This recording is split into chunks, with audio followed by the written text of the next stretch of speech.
उदाहरण 11 आकृति में विद्युत क्षेत्रना घटको Ex बराबर alpha x raise to 1/2 EY is equals to EZ बराबर 0 એટલે કે વિદ્યુત ક્ષેત્ર માત્ર કઈ દિશામાં છે x દિશામાં છે જ્યાં અલ્ફા બરાબર 800 ન્યૂટન પર કુલમ મીટર રેઝ ટુ 1/2 આકૃતિમાં ઘનમાંથી પસાર થતું વિદ્યુતીય ફ્લક્સ શોધો આ ઘનમાં ઘેરાયેલો વિદ્યુતભાર આ ઘન માટે બાજુની લંબાઈ a બરાબર 0.1 મીટર છે જે રીતે આપણને રકમમાં આપેલું છે તે રીતે આપણે આકૃતિ દોરી છે અહીંયા આકૃતિમાં એક સમઘન આપણને દર્શાવેલું છે એ સમઘનના વિદ્યુત ક્ષેત્ર જે છે એ એક્સ દિશામાં છે એટલે આ બધા વિસ્તારમાં વિદ્યુત ક્ષેત્ર છે માત્ર એક્સ દિશામાં આપણે ગઈકાલે એક દાખલો ગણેલો તેમાં આપણે જોયેલું કે બાકીના જે એટલે આ બે પૃષ્ઠ જે વિદ્યુત ક્ષેત્રને લંબ થવાના બાકીના બધા પૃષ્ઠ વિદ્યુત ક્ષેત્રને સમાંતર થશે ધારો કે આ ટોપનું પૃષ્ઠ બી લઈએ આપણે તો ટોપના પૃષ્ઠનો જે વિદ્યુત આપણે એમ કહી શકાય ક્ષેત્રફળ સદિશ જે આવવાનો એ વિદ્યુત ક્ષેત્રને લંબ થવાનો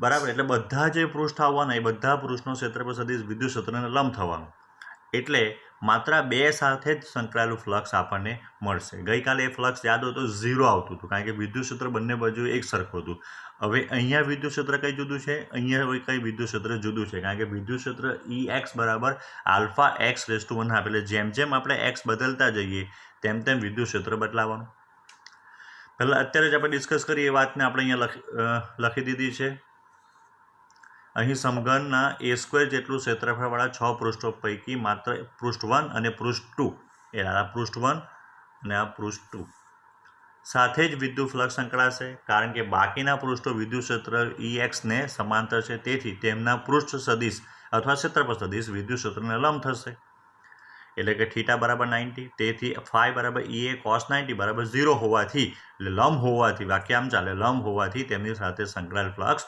શૂન્ય થશે હવે આપણે શું કરવાનું માત્ર જે છે આ બે જે પૃષ્ઠ છે એની સાથે સંકળાયેલું ફ્લક્સ શોધવાનું અને તેનો પછી સરવાળો કરવાનો x બરાબર x1 આગળ વિદ્યુત ક્ષેત્ર તો E1 બરાબર આલ્ફા એક્સ રેઝ ટુ 1/2 આપણને આપેલું છે પરંતુ x1 બરાબર તો આપણે આકૃતિમાં જોયું કેટલા છે a એટલે E1 ઇક્વલ્સ ટુ આપણને મળશે આલ્ફા a રેઝ ટુ 1/2 તો ધેરફોર હવે x બરાબર x1 બરાબર a આગળ અથવા પૃષ્ઠ એક સાથે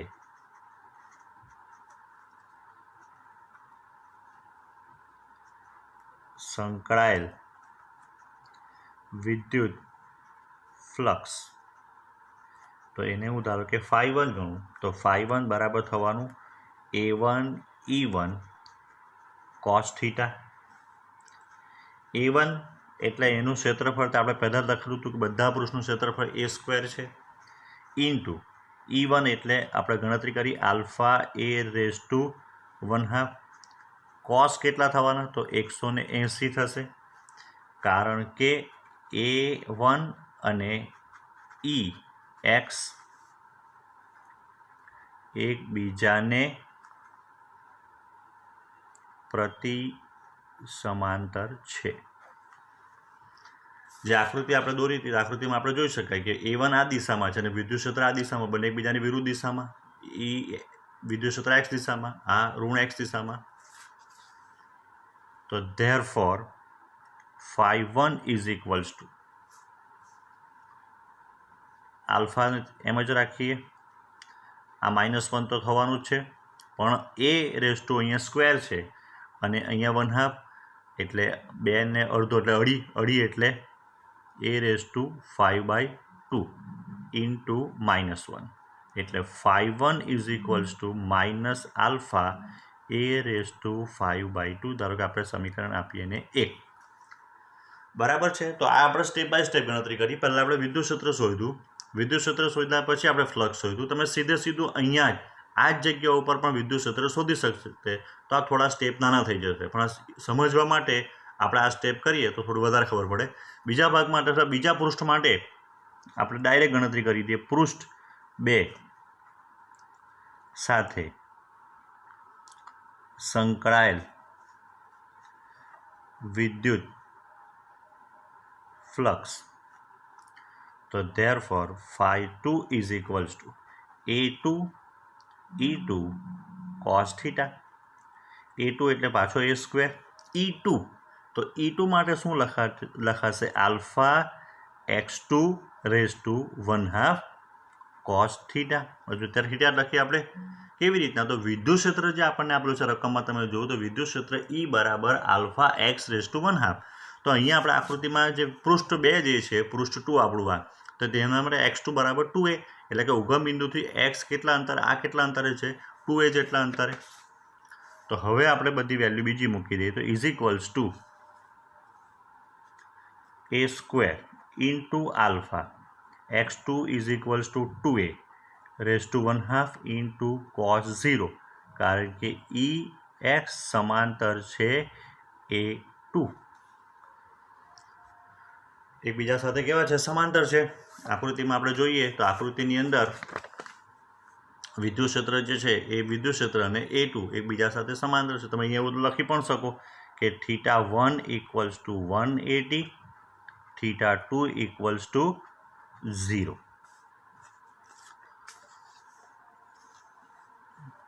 તો therefore phi2 is equals to alpha તો તેમના તેમ, cos 0 એટલે તો 1 જ થવાનું છે.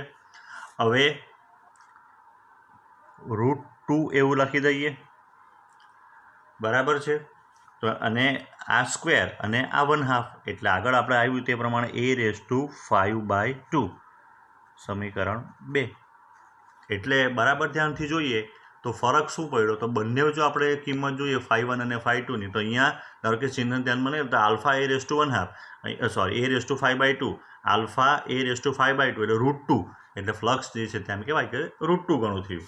પ્લસ માઇનસનો કેમ ફરક પડ્યો, તો પ્લસ માઇનસનો ફરક એટલા માટે પડ્યો કે અહીંયાથી જે છે એમ કહેવાય કે ક્ષેત્રરેખા દાખલ થશે અને અહીંથી ક્ષેત્રરેખા બહાર આવશે. આપણે વારંવાર ચર્ચા કરી છે, ફરી પાછું એકવાર જોઈ લઈએ કે જ્યારે આપણે વિચાર કરીએ તો ઋણ વિદ્યુતભાર હોય તો ઋણ વિદ્યુતભારની અંદર વિદ્યુત ક્ષેત્ર રેખાઓ આ રીતે અંદર જતી હોય એટલે જે હંમેશા પૃષ્ઠની અંદર દાખલ થતું ફ્લક્સને ઋણ લેવામાં આવે અને પ્લસ જો વિદ્યુતભાર લઈએ તો પ્લસ વિદ્યુતભારમાં વિદ્યુત ક્ષેત્ર રેખાઓ જે છે તે આ રીતના બહાર જતી હોય એટલે કોઈપણ પૃષ્ઠમાંથી બહાર આવતું ફ્લક્સ આપણે મોટે ભાગે પ્લસ લઈએ.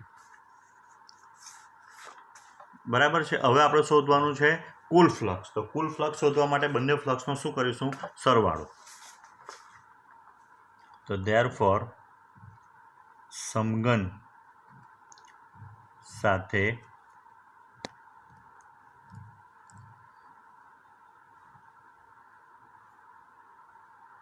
સંકળાયેલ કુલ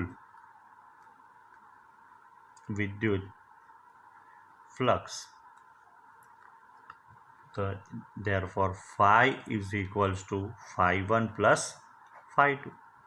phi1 કેટલા હતા minus alpha a raise to 5/2 plus √2 alpha a raise to 5/2. તો આપણે alpha a raise to 5/2 common કાઢી લઈએ તો -1 પ્લસ √2. આલ્ફાની જે વેલ્યુ જે છે એ વેલ્યુ છે 800 આપણને આપેલી છે. એની વેલ્યુ આપણને આપેલી છે 0.1, 5/2 અહીંયા 1.414 -1 બરાબર છે. તો આના માટે શું લખી શકાય, તો હવે આ 800 10 રેઝ ટુ -1 5/2 0.414 તો 800 ઇન્ટુ 0.414 -1 ને નીચે લઈ લઈએ તો એ થઈ જવાનું 10 1/2 નો 5 ઘાત એટલે 10નું પહેલાં વર્ગમૂળ કાઢવાનું અને પછી તેની 5 ઘાત કરવાની. તો 10નું જે વર્ગમૂળ આપણને મળશે તો 800,40141 3.162 રેઝ ટુ 5.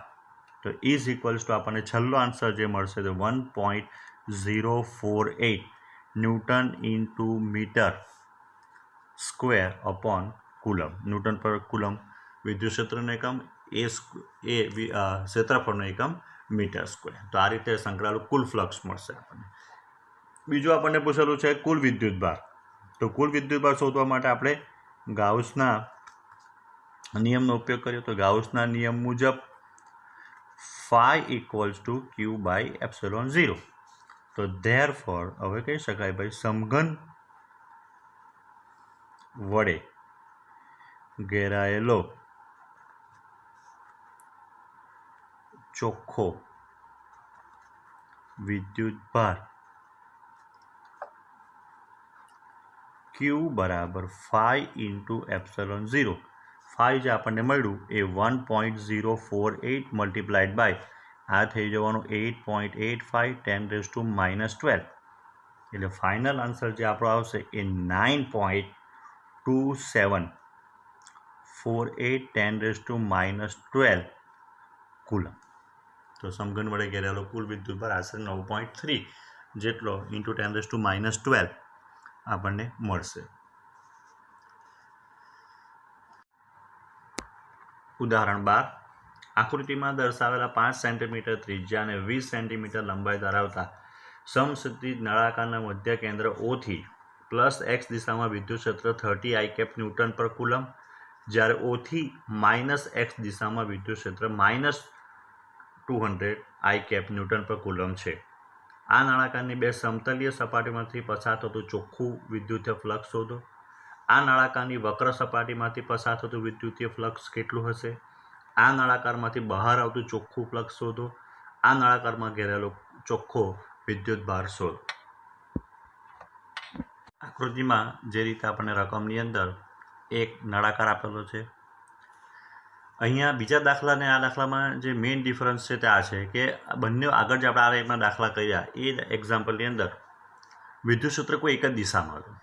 અહીંયા વિદ્યુત ક્ષેત્ર બે દિશામાં છે. આ બાજુનું જે પૃષ્ઠ છે ને આ બાજુનું પૃષ્ઠ, આ સમતલ એવો શબ્દ વાપરેલો છે રકમની અંદર.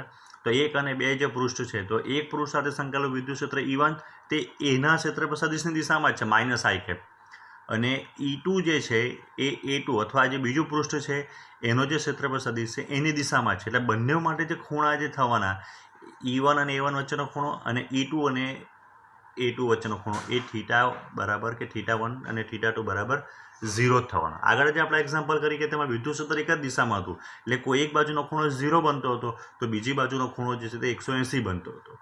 બીજું અહીંયા આપણને ત્રિજ્યા આપેલી છે તો આપણે બંનેને પહેલાં ક્ષેત્રફળ શોધી કાઢીએ. તો A1 A2 બરાબર πr², 3.14 0.05 મીટરમાં કન્વર્ટ કર્યું એટલે આપણને A1 A2નું મૂલ્ય આટલું મળી ગયું. હવે આપણે જો પૃષ્ઠ 1 સાથે સંકળાતું વિદ્યુત ફ્લક્સ જો શોધવું હોય તો સૂત્ર છે આપણી પાસે φ1 બરાબર E1 A1 cos θ. E1 ની વેલ્યુ આપણને આપેલી છે 200. A1 આપણે શોધી કાઢ્યું 7.85 10⁻³ ઇન્ટુ cos 0 એટલે 200 7.85 10⁻³ આનું જે આન્સર આવવાનો 1.57 ન્યૂટન પર કુલમ ઇન્ટુ મીટર સ્ક્વેર. આ પૃષ્ઠ એક સાથે સંકળાયેલું ફ્લક્સ આવ્યું. આ θ બરાબર 0 કેવી રીતના તો લખી શકાય કે ભાઈ E1 અને A1 બંને એકબીજાને સમાંતર છે એટલા માટે.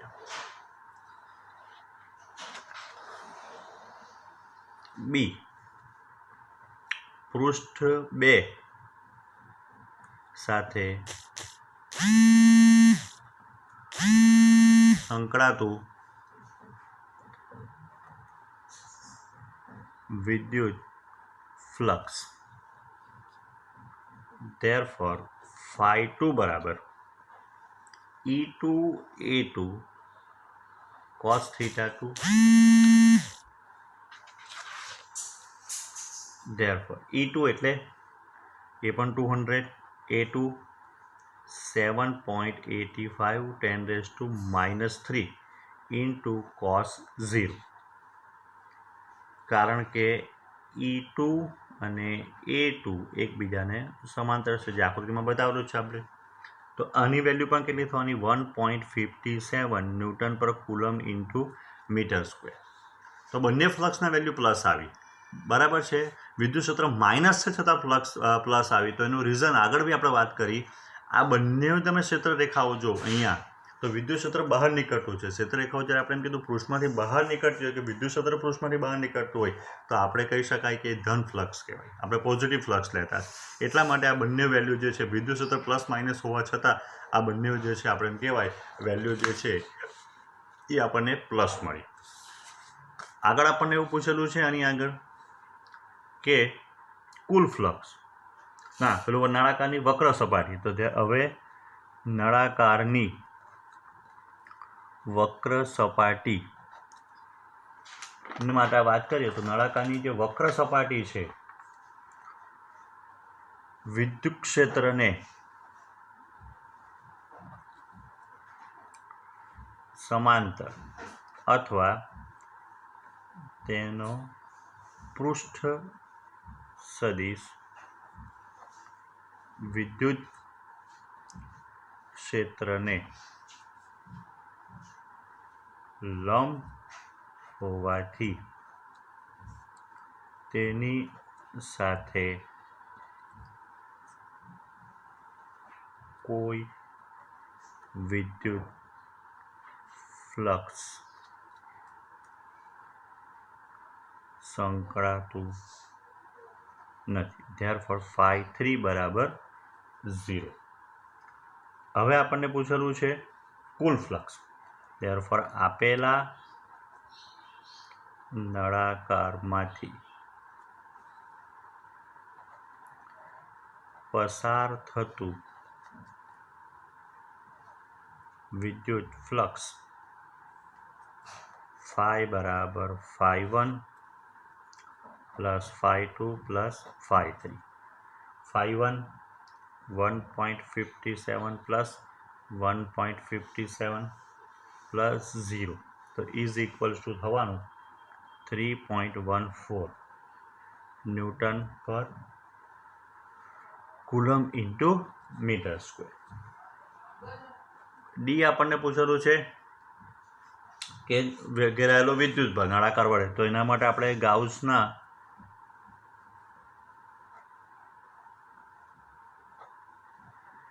નિયમ મુજબ φ બરાબર Q/ε0.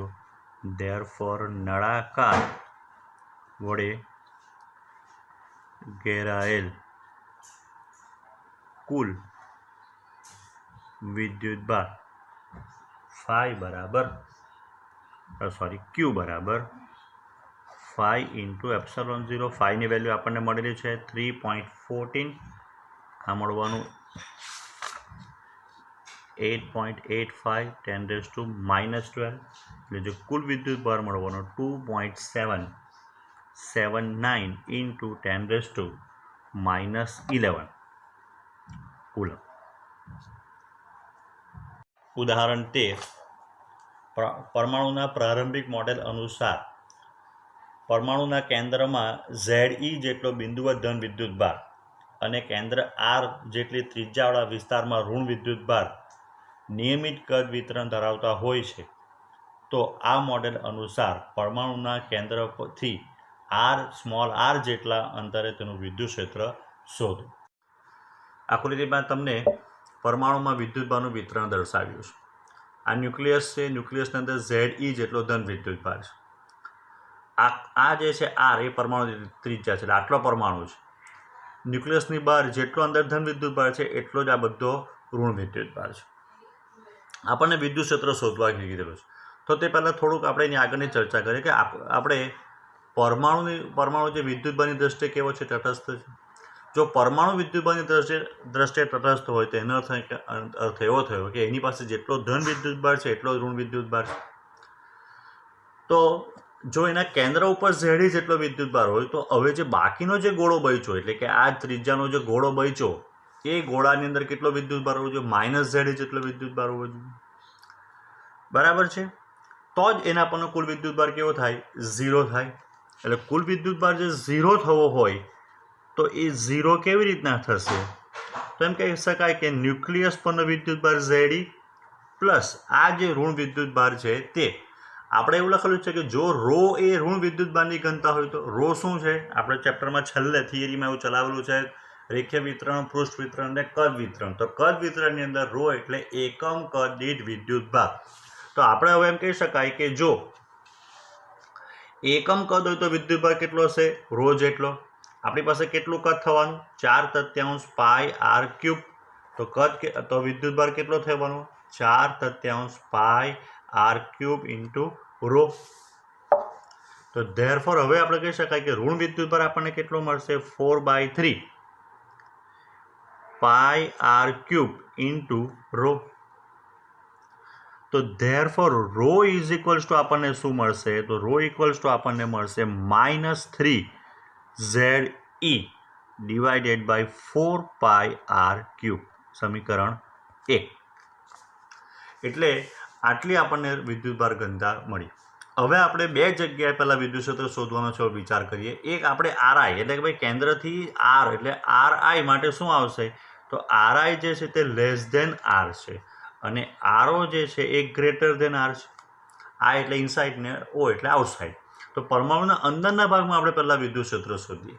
જો પરમાણુના અંદરના ભાગમાં વિદ્યુત ક્ષેત્ર આપણે જો શોધવા જઈએ તો આપણે એમ કહી શકાય કે ગાઉસનો નિયમ વાપરવો પડશે વિદ્યુત ક્ષેત્ર શોધવા માટે. તો આ જે ગ્રીન કલરનું દેખાય છે એ આ ત્રિજ્યાવાળું કવચ જે છે એ ગાઉસિયન પૃષ્ઠ બનવાનું.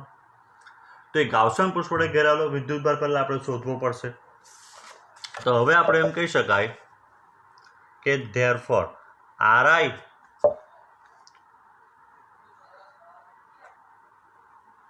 ત્રિજ્યાવાળા ગોળાકાર કવચના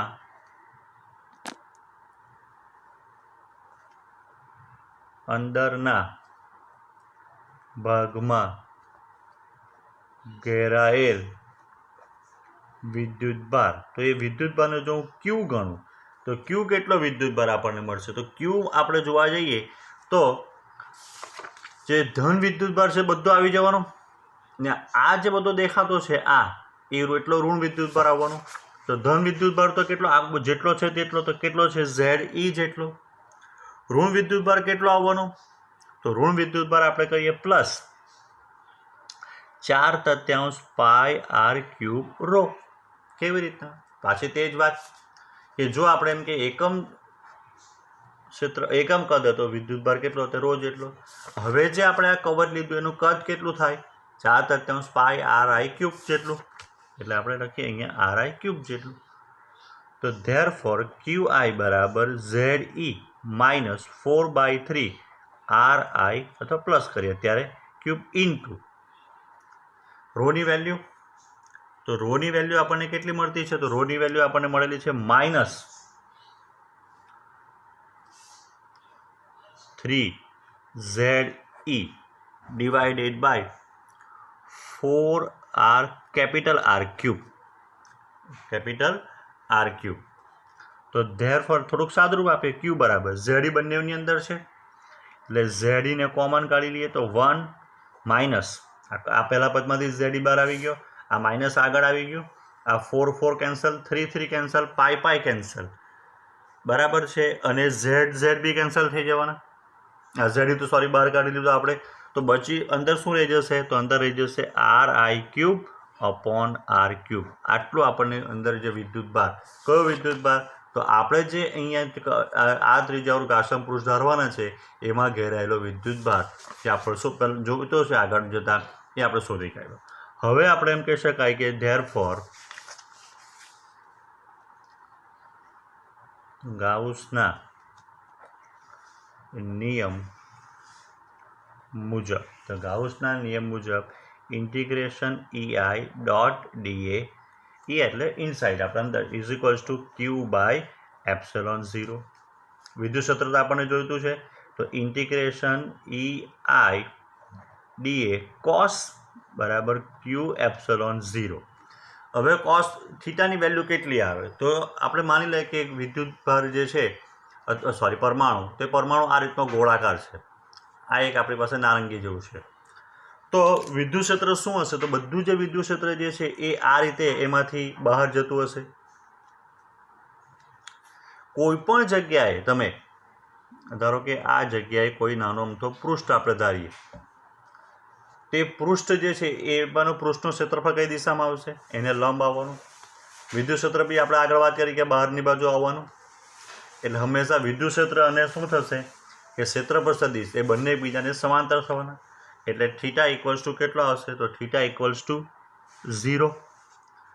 તો ધેરફોર EI ઇન્ટિગ્રેશન dA 1/0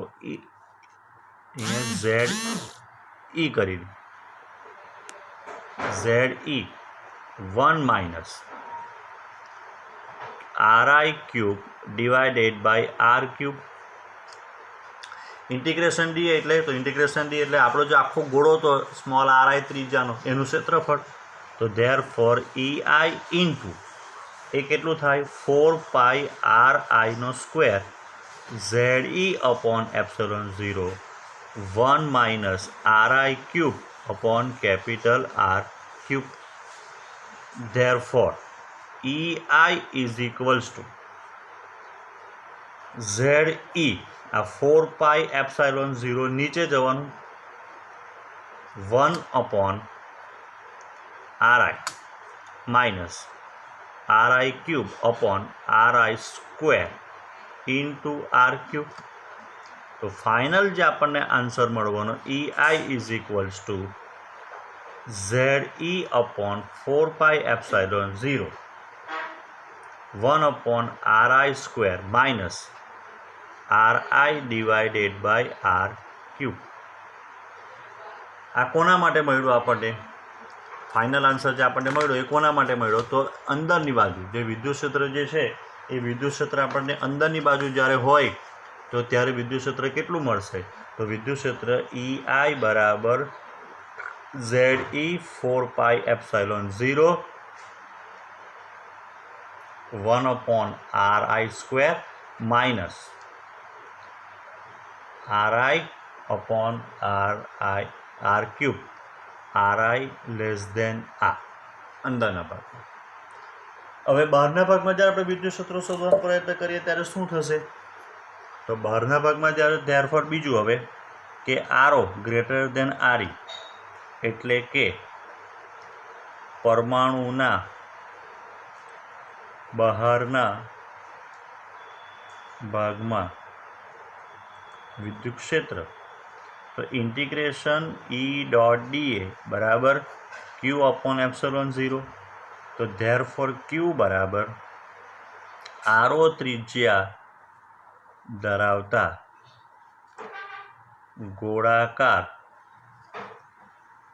કવચ અથવા ગાઉસિયન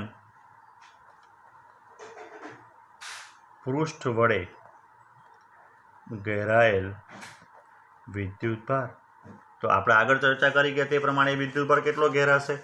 તો હવે આપણે એમ કહી શકાય કે બહારના ભાગમાં આ જગ્યા ઉપર તો અહીંયા ગાઉસિયન પૃષ્ઠ આપણે દોર્યું નથી, પણ જો ગાઉસિયન પૃષ્ઠ આપણે દોરીએ તો આખો R ત્રિજ્યાનો ગોળ આવે તો આખો પરમાણુ ગાઉસિયન પૃષ્ઠની અંદર જવાનું. પરમાણુ તો વિદ્યુતભારની દ્રષ્ટિએ તટસ્થ, એટલે જેટલો એની પાસે ધન વિદ્યુતભાર છે એટલો જ એની પાસે ઋણ વિદ્યુતભાર. ધેરફોર Q બરાબર થવાનું 0.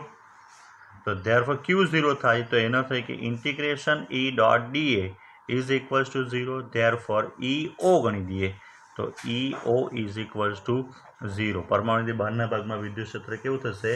0. ત્રીજું આપણે વાત કરીએ તો ત્રીજું આપણે કહી શકાય કે ભાઈ પરમાણુની સપાટી પર વિદ્યુત ક્ષેત્ર. તો આગળ જે આપણે શોધી ગયા છે કે એનાથી RI અંતરે આ, તો આને ધારો કે સમીકરણ આપણે 2 આપીએ તો આપણે કહી શકાય કે ભાઈ સમીકરણ 2 માં RI બરાબર R મૂકતા તો ધેરફોર ES ગણીએ સપાટી ઉપર ZE/4πε0 1/R minus R² minus R/R cube. Therefore, ES is equals to ZE/4πε0 1/R² minus 1/R². એટલે ES ઇક્વલ્સ ટુ પણ શું આવવાનું 0 શૂન્ય થઈ જવાનું સપાટી પર વિદ્યુત ક્ષેત્ર કેવું મળશે આપણને 0